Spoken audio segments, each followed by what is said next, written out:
Hello and welcome to the Building Foundations podcast with me, Jess Reed. Today I'm joined by Maria. Maria, would you introduce yourself, please, to anyone listening? Sure. Thanks so much for inviting me for this podcast, Jess. My name is Maria Wiedner. I am the founder and CEO of Cambridge Finance, which is a training and consulting company. I specialize in real estate finance, a lot of financial modeling training as well.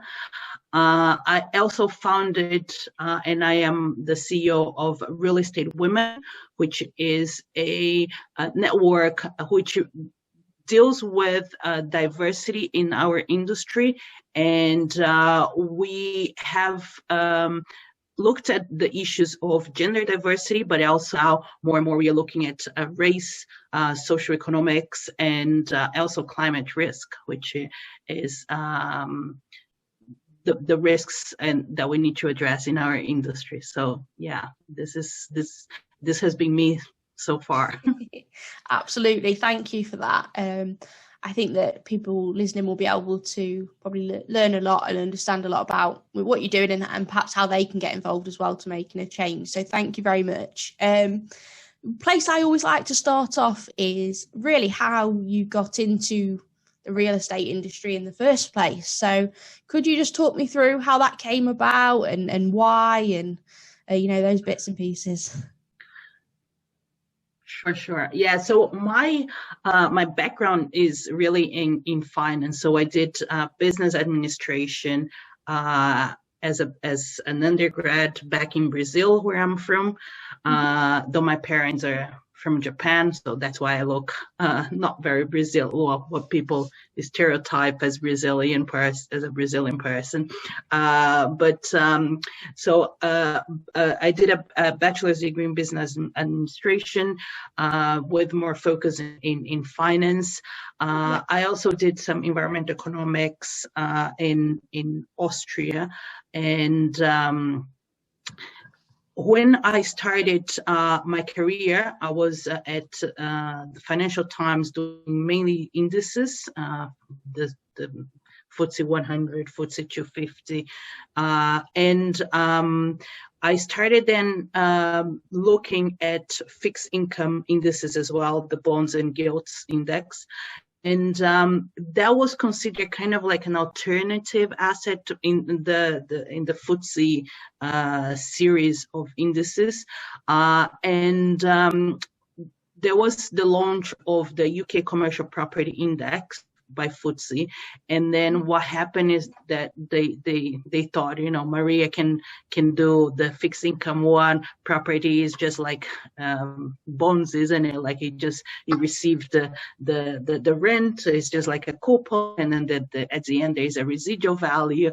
So I'm sure Maria can do it. So I've set up the UK Commercial Property Index at FTSE at the time, and because I was doing a lot of the index, then I moved to a fund doing property derivatives. So I was mainly looking at the pricing of derivatives. So it was looking at option swaps, because before the financial crisis of 2009, there was a nascent market for property derivatives, which since the crisis, since the whole Big Short event, then it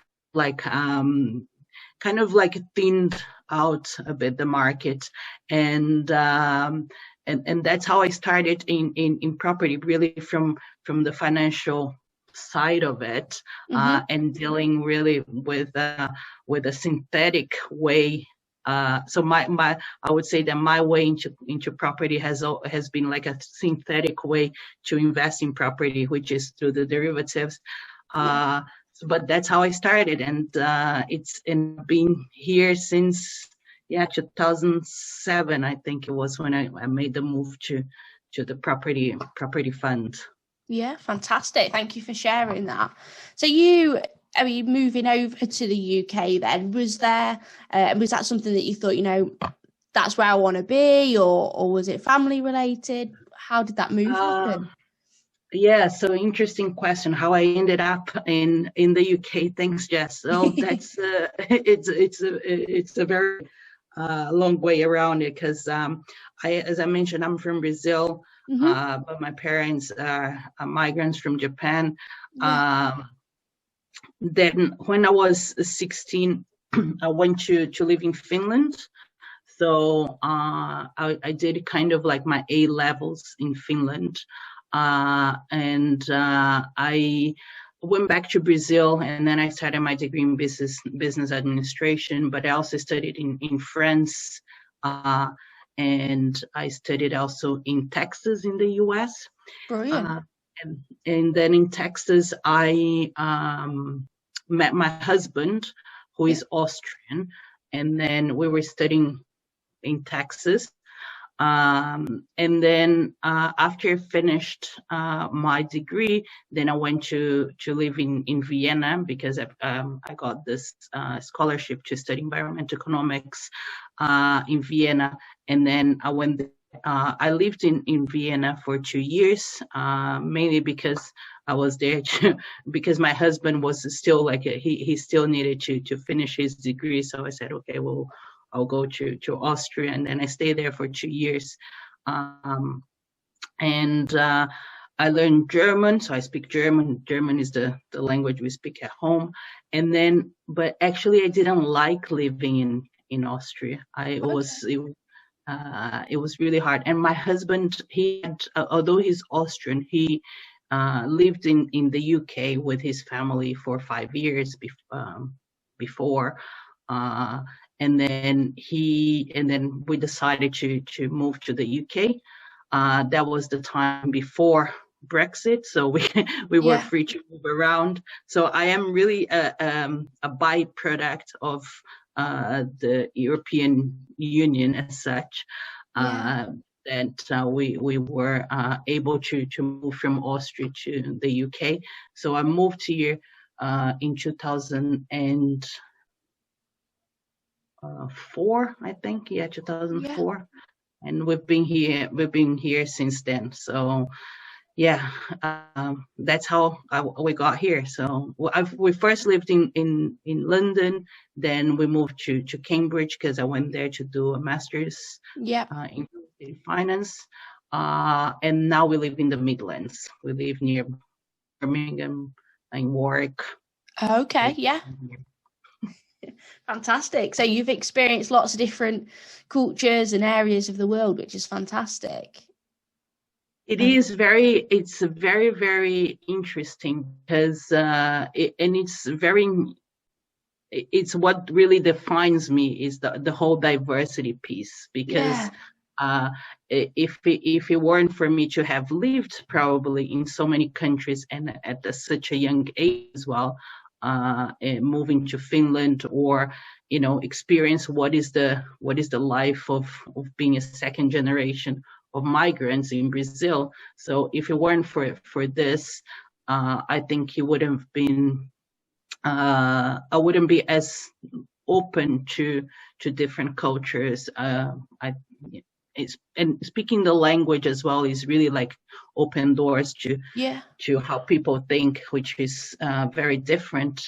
So yeah, it's really, really fascinating, and I really encourage a lot more people to have this experience abroad, Yes. having to and get more, because I think that's a way to become tolerant as well, because you understand that is not only there's not only one way to do things. There are many different ways, and this is Yeah. the whole Definitely. diversity and inclusion that I kind of vow for.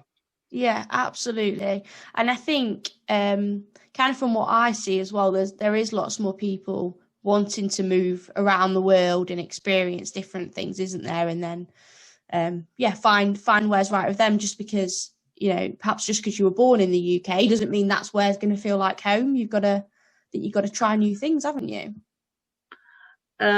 Yes, I thought that was a common thinking, because that's always how I felt, that I needed to see how people were, that there is human beings. And I think that's one thing that I always wanted to understand, like how people were different, but they were all the same at the same time. Yeah. But it doesn't seem to be, because some people are happy to just be where they're born, and there's nothing wrong with that. It's just and they're very understanding of other people as well. It's just that for me, I think growing up in an environment where I was already a foreign, then you always feel foreign. So if I'm a foreign here or in Brazil, maybe it won't make much a difference. But yeah, I think having this international experience really helps, Yeah. as you know, to become more tolerant. Absolutely. And how have you found, in terms of the actual industry that you're in, in terms of real estate and the financial sectors, how have you found that different coming to the UK as opposed to other countries? Is there much differences? Well, my career has always been in the UK. So I started my career here. So my first actual job was in London. Okay. So it was already in the city of London. So I started my career actually in the city of London. Only in Vienna, I did work a short while at the United Nations because I was doing environmental economics, and then I thought I was going to save the world, and the best way to do it is working at the United Nations. But it wasn't, when you get there, it's not as you think, because it's a big government. It's although it's not a government as such, but there are a lot of similarities, I think, with the structures of, mainly what I want to say is there's a lot of bureaucracy. So I think this is the what I've realized, and then I was in Vienna as well, which is interesting. Like, everybody loves Vienna, everybody I talk to, like, they're like, oh, this is a beautiful city. Yes, it's beautiful, but I didn't like it. Yeah. Sometimes it just somewhere just doesn't, you just don't click with it, do you? Or feel like home. Nothing wrong with that. Lovely place. It sounds like a lovely place where you'd go and visit, but just wasn't home. Yeah, it was hard. I think not speaking German to start with was really hard. But I think now it would have been fine. We'll see. Fantastic. So obviously, after starting your career here then in London sort of properly, and you've gone on to do some great things since then, but if we kind of go back for the listeners in terms of becoming chartered and that side of things, so you're Emirates, aren't you? That's right, yes. How did you get that process? For 3 years. It was easy. I did a direct entry through the CFA. So I'm a CFA charter holder, which is I'm a charter financial analyst. And then the RSCS have some direct entries to MRCS, and one of them is if you are a charter financial analyst, charter holder, which was my case. You had to have 4 years of experience post qualification, which I had already. It was, there was no APC, though. Now I assess the APC. Yes. I am an assessor.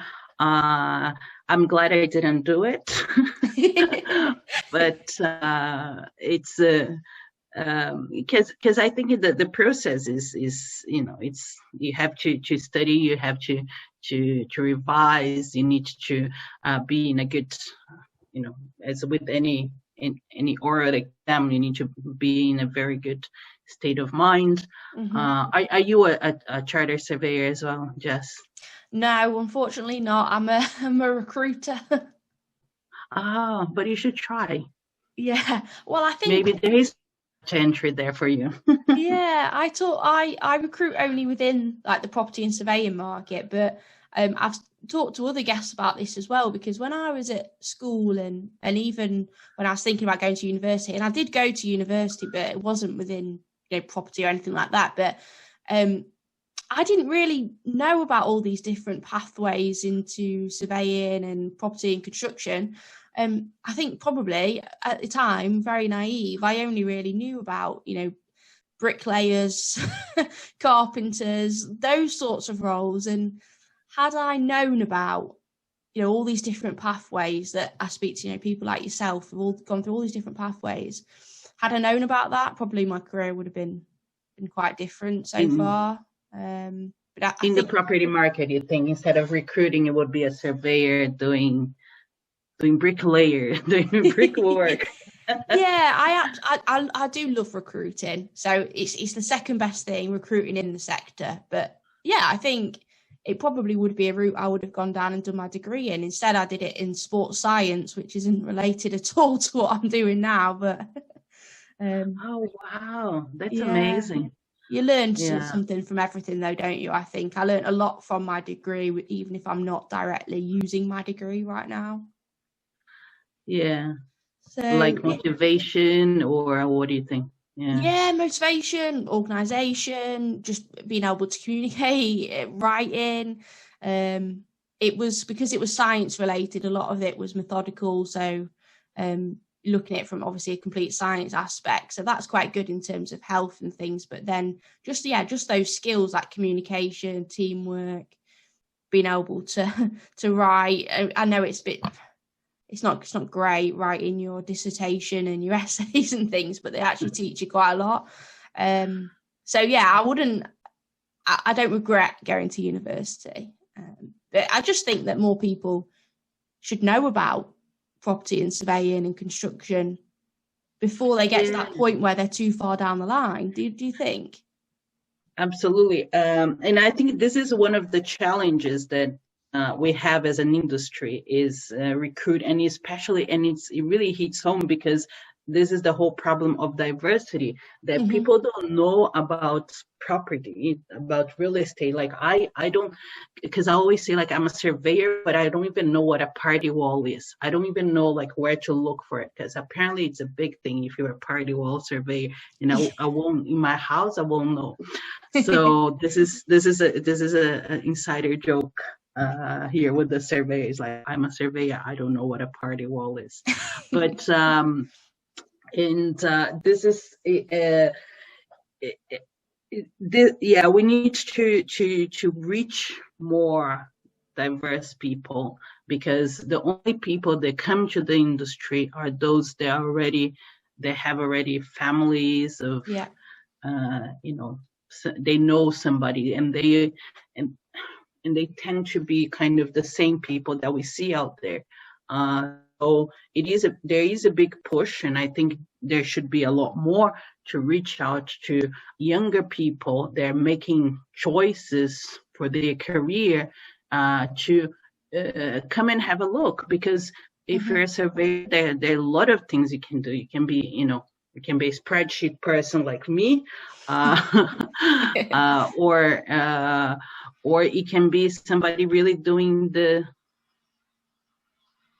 measurements, doing the inspections, building surveyors, looking at defects, or it can be residential, commercial. Now with the RSS, there's so many routes, and you can, you just name it. You can be a business valuation surveyor, which has not much to do with property itself.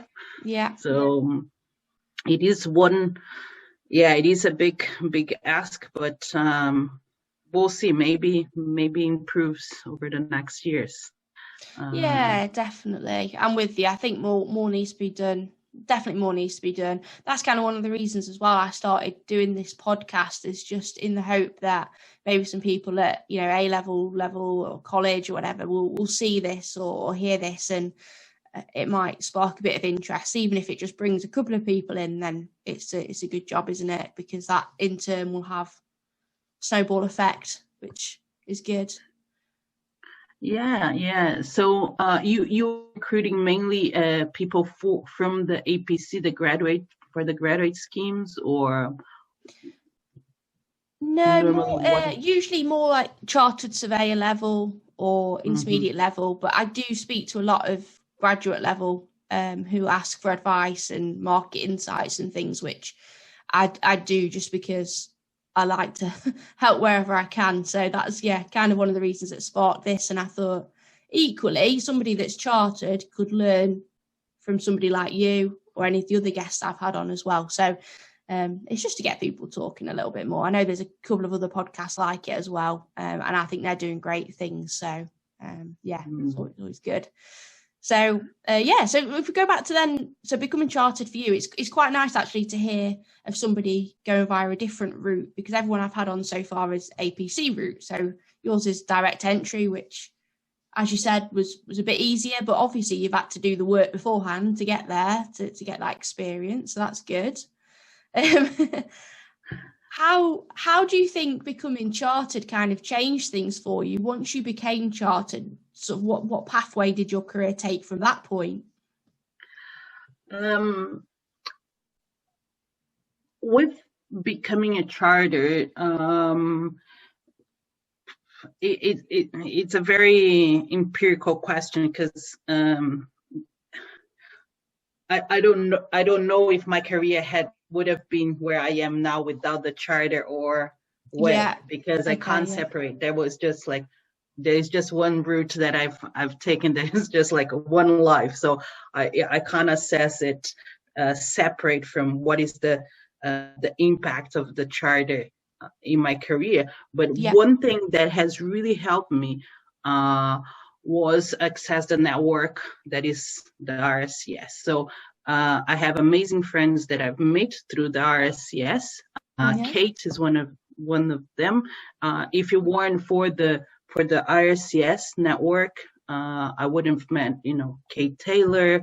I would have met Marian Ellis and a lot of amazing women out there who have connected because of the RSCS network. So I think if there is one advantage of joining and becoming a charter, is really having this pool of people and saying, we have something common. Because at the end of the day, I don't believe, well, even though my LinkedIn profile has, like all the letters after my name, but even though I have studied quite a lot in my life, I did a master's, did undergrad, a lot of other stuff, and I still teach. I think you can learn without having a degree. You can learn without being trained. You don't need the titles.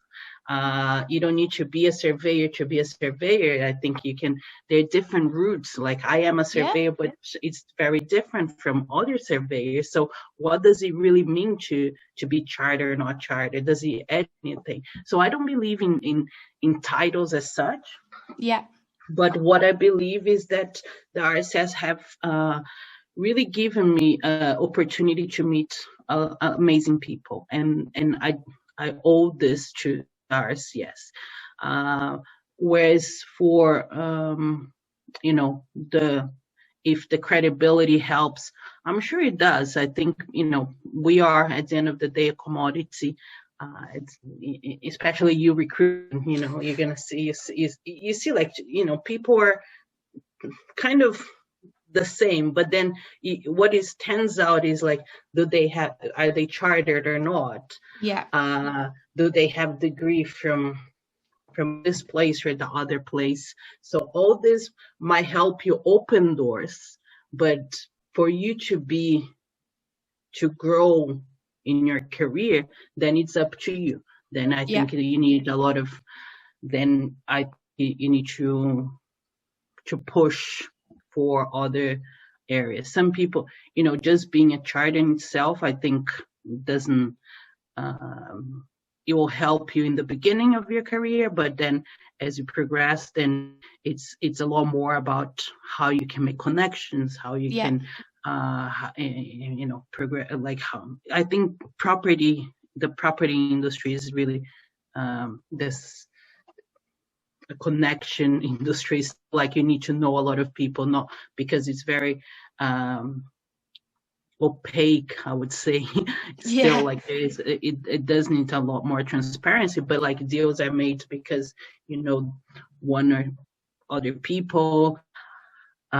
And then I think this is the main part of it, like how in your career, how you're gonna progress, then really depends on you, how you leverage your knowledge, how knowledgeable you are, how many how you can get your connections to help you out. Yeah, definitely. I've spoken as a recruiter. I speak to obviously surveyors day in, day out, and I've spoken to some that have got to really good places and doing really good things and got tremendous amounts of experience, and they haven't gone down the route of becoming chartered because it's just not something they want to do. And yeah, you're right. There's people that become chartered that kind of stay still at that point from there and just progress as they want. And then there's some that really strive for, they want to become chartered and they want to do this and they want to do that. And it depends on the person, doesn't it? It depends on them largely. Okay, fantastic. Well, thank you. Yeah, thank you for sharing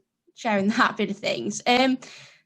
So becoming chartered, I mean, obviously, like you said, it opened up network. Other than that, it's kind of hard to judge how much it accelerated your career or what the effect it had. But was that always something you had in mind when you went into the industry? I'm going to become chartered. And then did you have steps after that you had in place or did you? No. If there is one thing I've never done, is to plan a career. I think some people are very much focused on where you're going to be in 5 years' time, in 10 years' time, and so on. I've never planned. The only thing I've planned in my life is to keep learning, keep challenging myself, and pushing for, what is the next level? What is the next thing that you want to do? Where do you think you're going to have an impact? How are you going to help? Same as you, like how can we be helpful to other people as well? Because it's not only like your career progression, but are you helping, making any difference in the world? So this is really like what I ask myself actually every day. Like is it worth what I'm doing? Am I making any contribution to the world and to the surveying industry? So this is one thing that I always ask myself, and that's what has been pushing me to my career throughout. Just making a difference, making an impact in some way. That's really, really commendable. And I know obviously from the things that you're involved in now, that's kind of how you're going about some of those differences you're making. So we'll kind of move on to what you're up to now. So you're you touched upon a little bit of this, but obviously you've got a few things that you run personally, don't you? And you're an APC assessor as well. So can you just explain exactly what you're getting involved in, maybe sort of one at a time, in terms of maybe real estate women at the moment? So real estate women is how I started. It was really as with, I think, the network as such. I set up in 2012, I think, end of 2012. So we're going to 9 years now. Wow. It feels like yesterday. But I was because doing property finance is very it's always been very male dominated. And I've always been kind of the only person doing property finance, so like all the deals, and I was working in the industry, like I was in a surveying firm, and it felt really alone and not diverse. And then what I realized is that I need to reach out to other people outside my company or outside my group, just to see if, what is if people were like sharing experiences between me and other people as well. So I just invited some people to join breakfast and just say, let's get together, like a breakfast of professional women in real estate. So and then like 50 people came. And I was like, oh, that's amazing. So there has been like a very good take up for what we wanted for sharing this, discussing really diversity inclusion in our industry. So I started just like as a breakfast in 2012. A lot of people have joined, and what we realized is that it's great to know each other, so really have this sense of community among ourselves, but also what we needed, and that's the whole thing about what is the next in what I'm trying to do, is that we ran a couple of breakfasts, and then we realized that what would be good as well was, and what was missing in our experience and wanting to progress in our careers, were role models, because there weren't any. And then we looked around, and we said, okay, how do we get this inspiration from other people in order to try to persevere? Because it's really lonely if you're trying to persevere, trying to achieve something. If everyone you look around, if everyone that is, have some positions of that you want to achieve, they don't look like you. For me, it's really hard because nobody will look at me like me anyways. But just to have a thinking, there are no women out there. Yeah. So I set up then kind of like speaker events, and then just to bring in other people from other companies and senior leaders in our industry, but also not senior leaders, people starting up, but just to act as inspiration for other women out there as well. So that's how we started the speaker events, just with this idea that there are more women out there. It's just that it's very hard to find. But then we will go out there and then try to find these women that will serve as role model. When I started, Real Estate Woman was one of the only networks that was gender-based. Now there are many, which is great. I think like the more the merrier. The more they're going to make an impact, and I think that has happened. I think there are a lot of other networks for women, and I think I've seen progress. I think there are some progress being made out there, and but again, it's still a long way out. And then we still run our events, and then we also launched the manifesto for an anti-racist real estate industry. Okay. So if everybody's who is listening to us, if you can sign there, it's on our website at realwoman.org, and then you can download the manifesto and see what we think about how we can become an anti-racist industry, which is very, very important for us. Absolutely. I'll include a link to that when I release the podcast as well for you. So if anyone listening can see it, they can sign it. Super thank you, Jess. Yes, please sign it. Super important, definitely. So it kind of originally started then women in the industry. Now you're looking at the other areas of diversity and inclusion, aren't you? And which is super important, definitely. Yes. So I think like we have made some progress, not 100%. We're not there yet, but I think it's time now that we can open up. I started very uncomfortable conversation about women. I remember having this conversation with my boss, and they weren't very impressed. They were like, we don't have problems here. Like the way we recruit is 50-50 women and men. Like, okay, but what about retention? What about like progression? Yeah. how are we dealing with it? So it was a conversation that wasn't very easy to have. And now we need to start a new one, which is about racism. It's disabilities, socioeconomic. It's all very important. Yeah. Yeah. So this is Real Women. The other thing is, so then in 2016, I set up Cambridge Finance. So Cambridge Finance is actually, so Real Estate Women I do like on a pro bono basis, is really volunteering.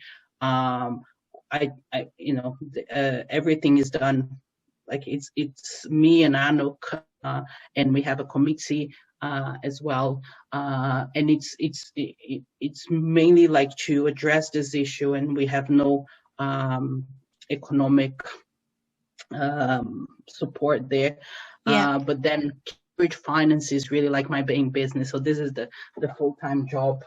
Yeah. And then Cambridge Finance is an education company. So we do a lot of training and mainly specialize in real estate finance. And I do a lot of financial modeling training as well, because this is an area that going into practice as a financial analyst, it's something that is not really taught in universities, but this is mainly the thing that we do on a day-to-day basis, which is doing financial analysis.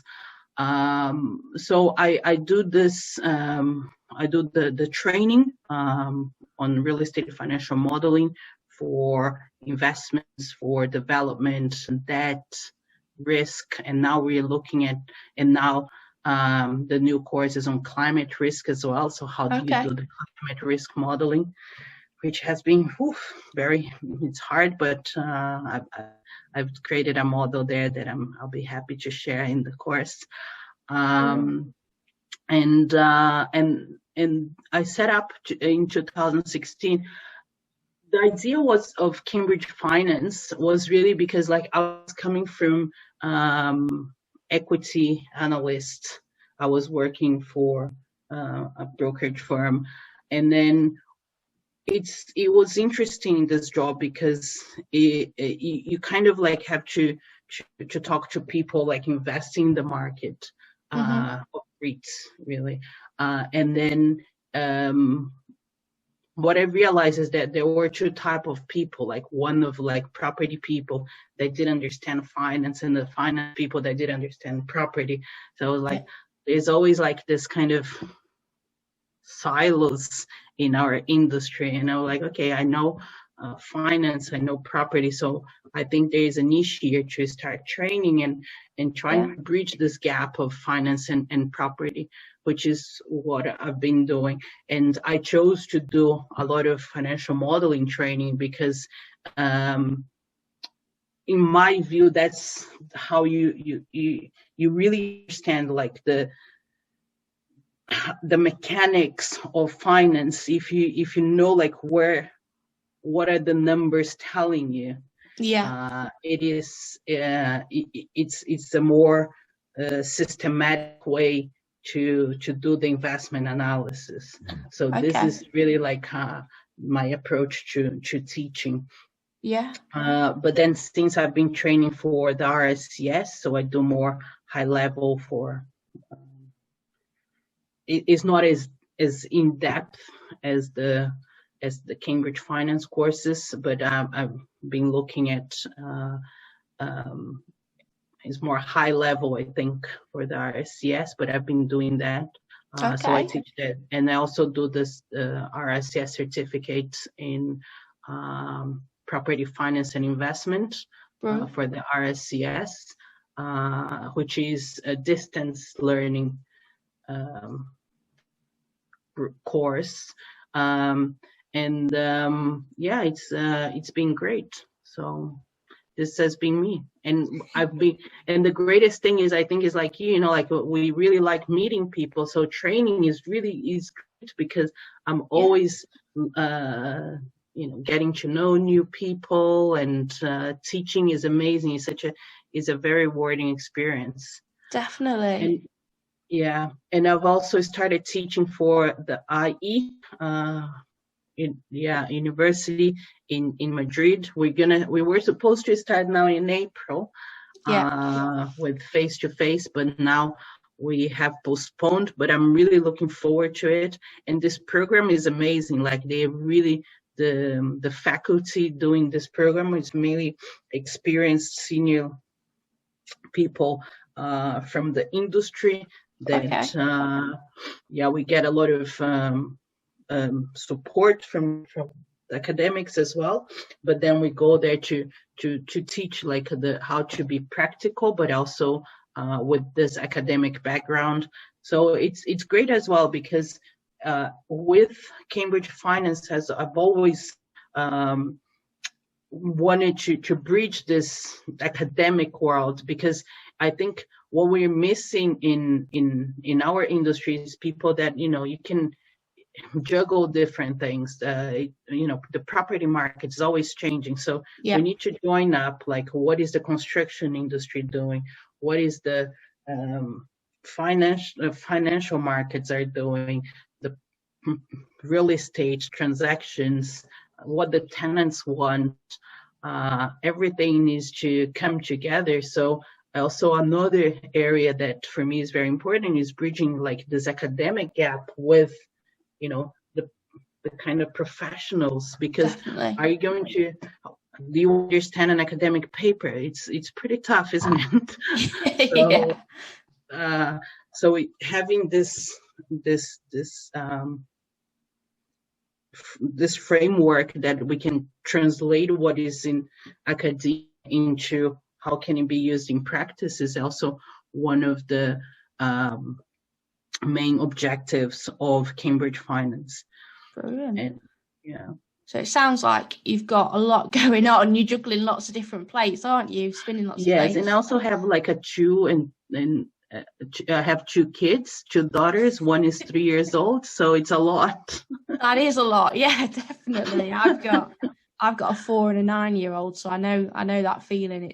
But you've got a lot on, a lot of things you're doing, but all things that align with what you were saying earlier, really, about making a difference and wanting to make some kind of impact and change the way things are done. And that all aligns. I can see why, you've gone down all those routes. And you mentioned earlier about the APC assessor side too. So you've started doing that as well, have you? How long have you been doing that?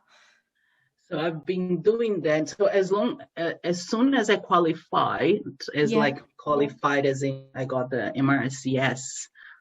I've been asked to join the assessment, because there are not many people assessing for property finance and investment, and this is a growing area that more and more people are looking to go to. So I've been doing this so I qualified around 3 years ago. 2 years I've been doing it. I don't do a lot because, as you know, like I have a lot of things going on. But I've done some, and it's been a good experience as well, and it's especially to understand how the process works, because I have a lot of delegates on my courses that some want to do the APC as well. So it's important to understand what the process is in order to I don't do the APC training as such. My training is mainly on the technical side, but it's to see what the questions are, how case studies are presented and structured. So helps to understand what they're going through and what they need to know and things.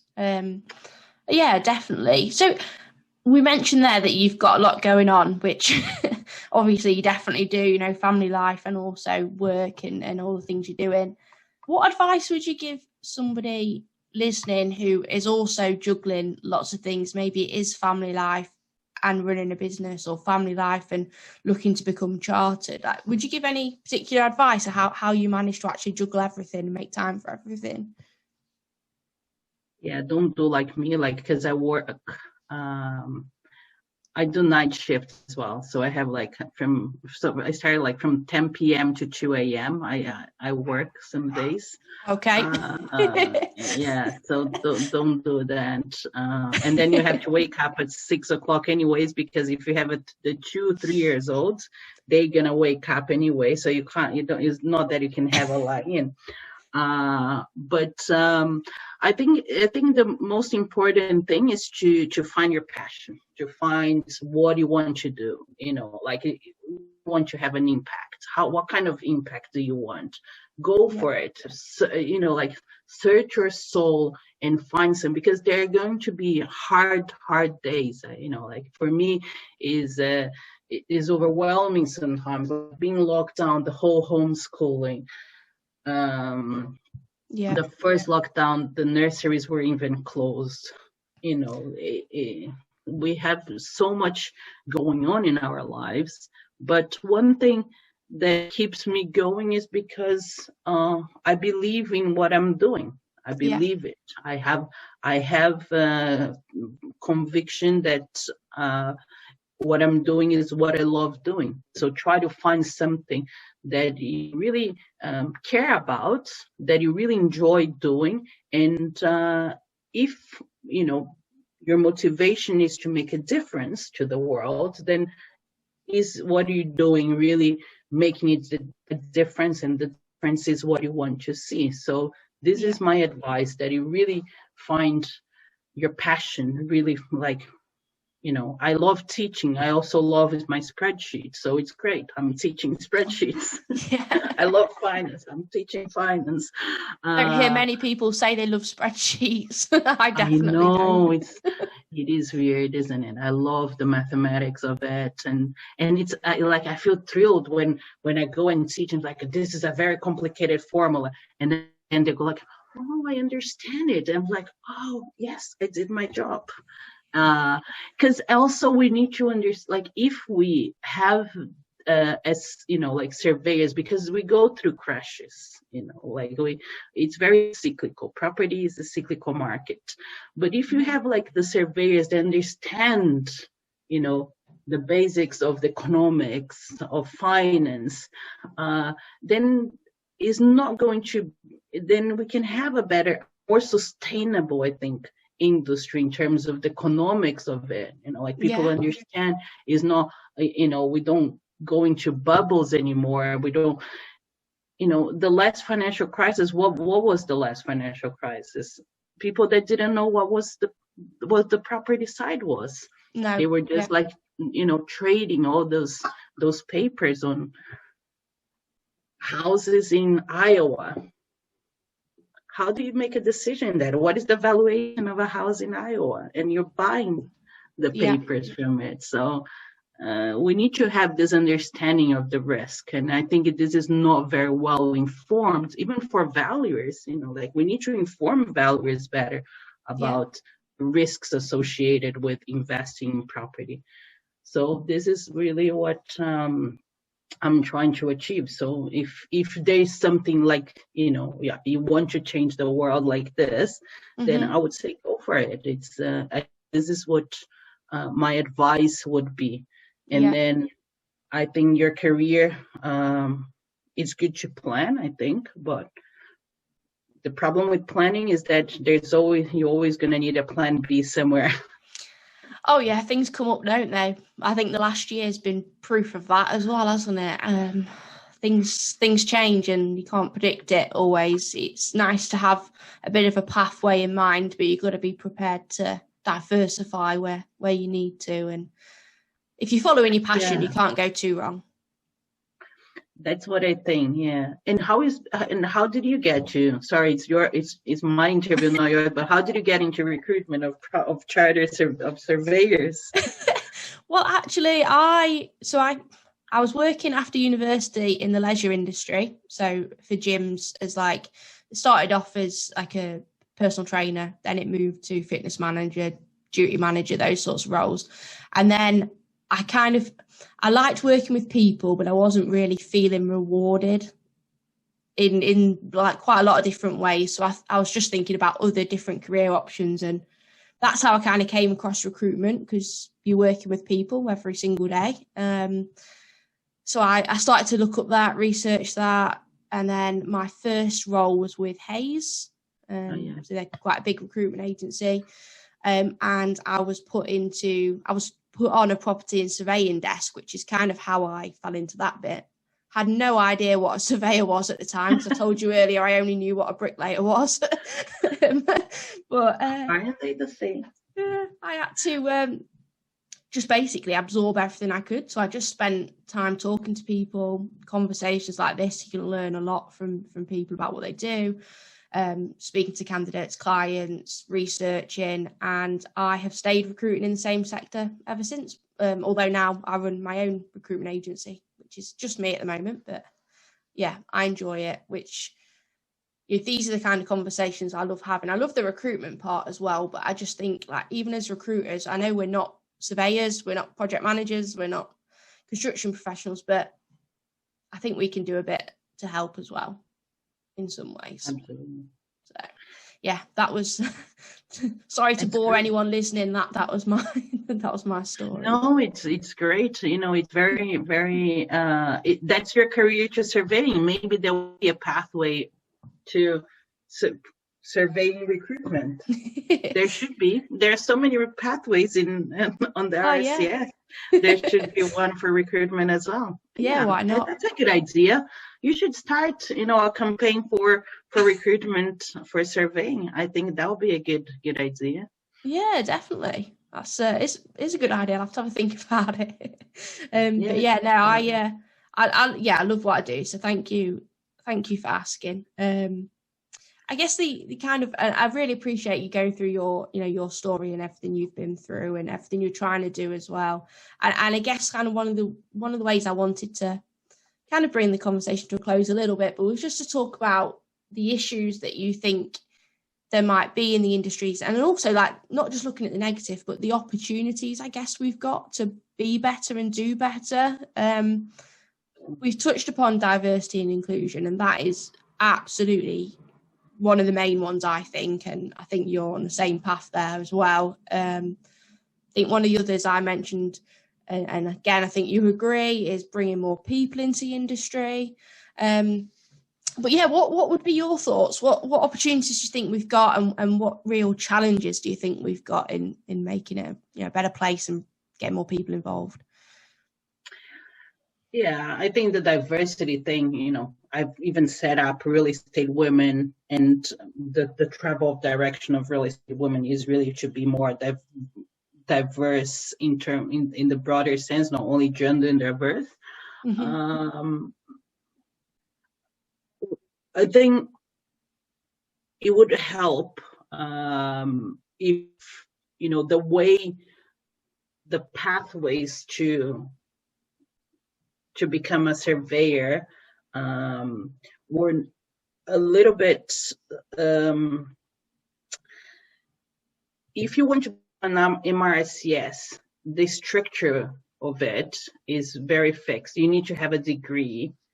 So that's the main route into surveying, isn't it? The MRCS. Yeah. You need to have a degree that is already accredited by the RCS, and it is property degree in order to be RCS accredited. Once you have that, then you need to go into a graduate scheme for 2 years. And then if you join a big surveying company that can give you all the support, all the training that you have, great.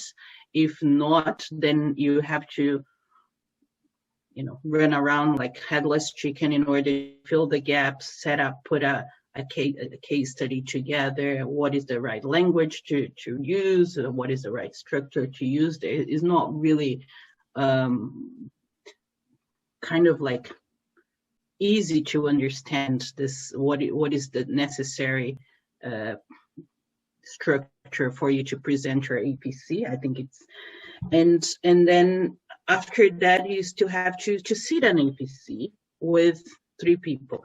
Mm-hmm. which might happen that because they are surveyors themselves and we're known for not being that diverse, it's more likely than not that this panel won't be diverse either. So it might, there are some unconscious bias there.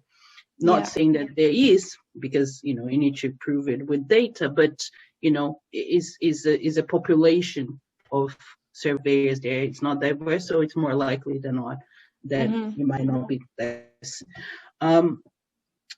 So I think there should be some ways to make it a little bit more inclusive of people that didn't do a surveying degree, for example. I know there is the pathway like with ASOC-RICS, but you know what? You can be a charter surveyor, you can be an MRSCS without having to do a property degree. There's so many different pathways out there. Why somebody that did a business administration, why can this person not be a charter surveyor? A person who did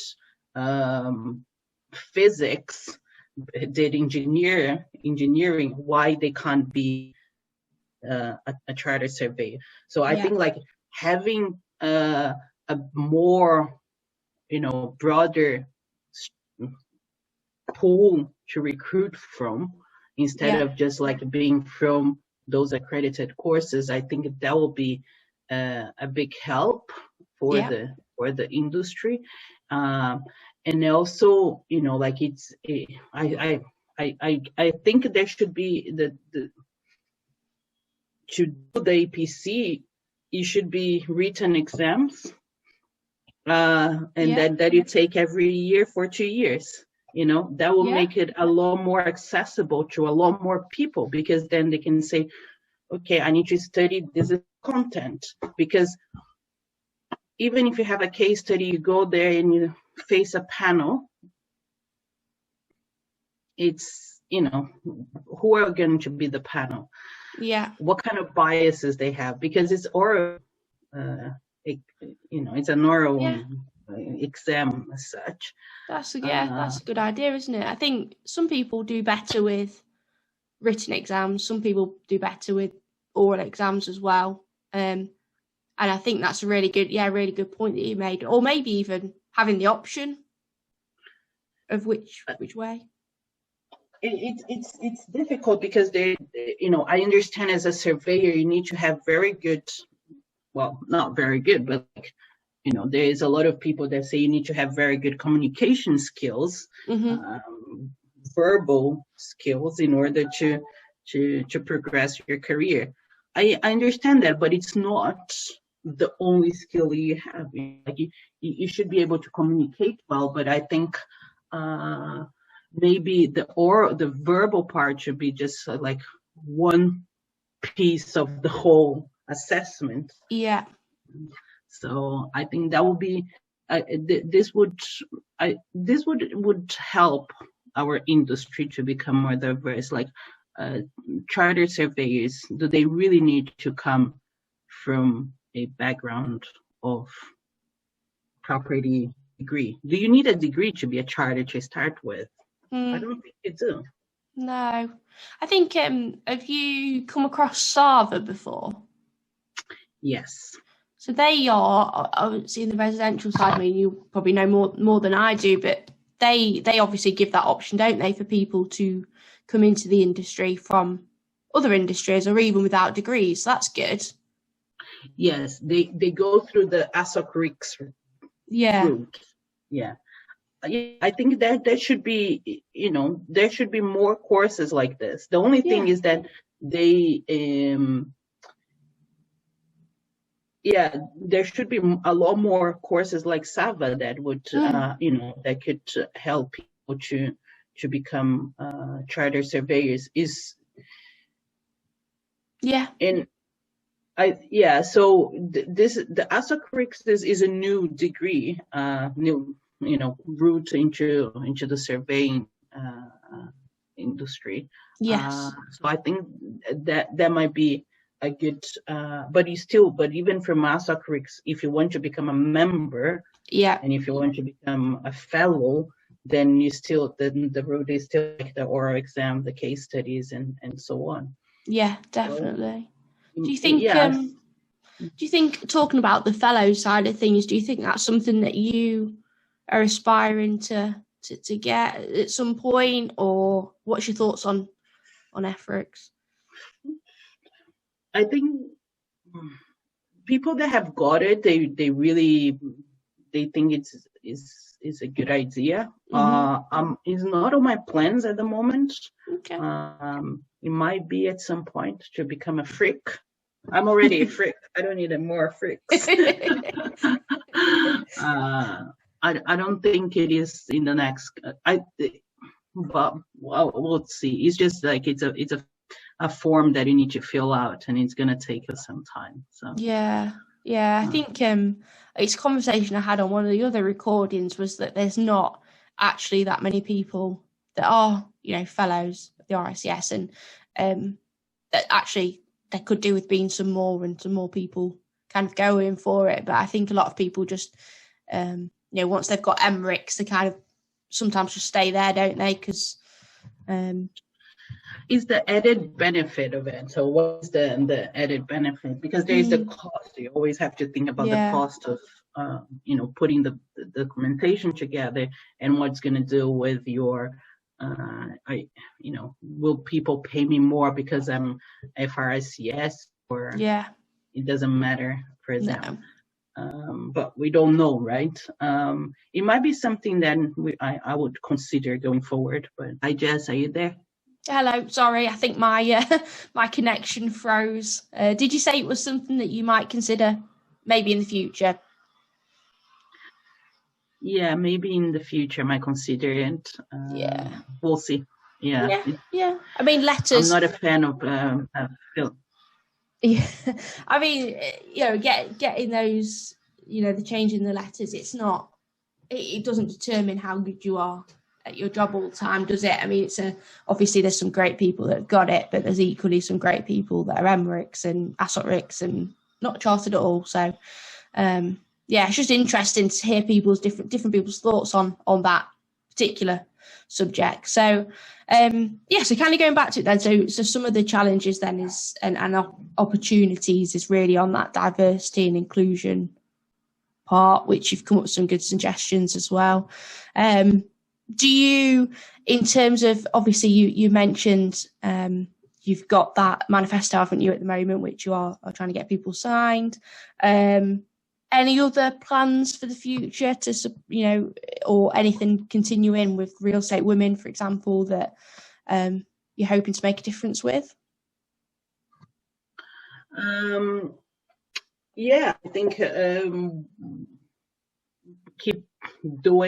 trying to keep everything afloat. So real estate women, we're going to have an event in April. So the next one is in April about distressed assets in hospitality. So if people wanting to know what's going on in hotels, because probably there's going to be some how you deal with distressed assets, and then for Cambridge Finance, we have a lot of courses. So if people are listening there and would like to know more about real estate finance, financial modeling, investment in real estate, please do reach out. And we give, if you're listening to this podcast, that we can give you a discount. Just mention it. Thank you. And really try to. I think in Cambridge Finance, what I've realized is that my cohorts are mainly men. Still, like, even though I try to push for more women doing real estate finance, I think maybe women are more scared of finance, of being just, my delegates tend to be more men than women. So it's one thing that I really like to do more is to bring more women into real estate finance and try to get more women even doing my courses, because I know that it is one area that it's very very needed for investment analysts, which is the financial modeling side. So these are things that we're trying to push. Fantastic. Well, what I will do is I will include links to Cambridge Finance and the manifesto and everything like that, so people can reach out to you. And I guess if they wanted to reach out to you directly, is one of those websites, or is LinkedIn best? What's best for you? Do connect with me on LinkedIn. I think that's how we met. So yes, I'm sure it'll be great connection as well. We have a YouTube channel as well, so with lots of videos about valuation, about investment, turnover rents, and climate risk. So if anybody to subscribe to the channel as well. Fantastic. Yeah. So lots going on. Lots of going on, but. I think the strategy is to survive, isn't it? The pandemic. It is. I don't know how you're doing that 10 p.m. till 2 a.m. thing every night and then getting up with a little one. I don't know how you're doing it. It's not fun. But I started because when Sophia, my daughter, like when we started the lockdown, she had just turned 2. So we've been like a year with this. So with the first lockdown, she couldn't go to the nursery, so I had to work, and so I could teach in the morning, and then in the afternoon I had to be with her. So then I could only work like when she was in bed, and I'm like, okay, I need 2 hours to just like calm down, and then I would work again. So that's how it always started, but it's not a long-term. I don't think I should be doing this for longer, but sometimes I do. Like I really like what I'm doing, and it kind of I kind of get lost in my spreadsheets. Sometimes that can just get you through, can't it? The being tired piece. I'm not sure spreadsheets would get me through, but you obviously love them, so. It's so much fun. It's because you haven't been taught by me. It's so much fun. that must be it. Yeah, I don't think I've ever been the taught next analyst.